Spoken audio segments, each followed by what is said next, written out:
Welcome to Burlap Teachers. Enjoy the video. You start by verifying prerequisites: an AWS account, IAM role for Sagemaker, and S3/ECR permissions. Next, package your model artifact into a tar, GZ, and include an inference script that exposes a predict handler. This is how Sagemaker invokes your model. Once done, upload the artifact to S3 and decide on an instance type and region. Make sure the region supports your chosen instance. Finally, note any VPC requirements, because networking affects endpoint accessibility and latency. Now build a container image that contains your runtime and dependencies, tag it, and push to ECR.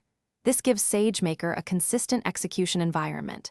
Then create a Sagemaker model resource, pointing to the ECR image URI and the S3 model artifact. Include the container entry point and any environment variables required for inference. Make sure the execution role has access to ECR and S3.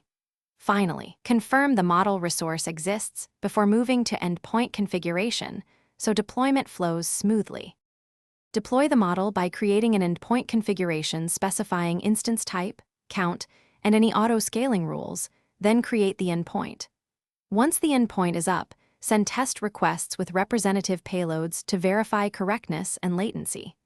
Monitor CloudWatch logs and Sagemaker endpoint metrics to catch memory, timeout, or cold start issues. If something fails, inspect container logs for stack traces. Verify IAM permissions for S3/ECR access.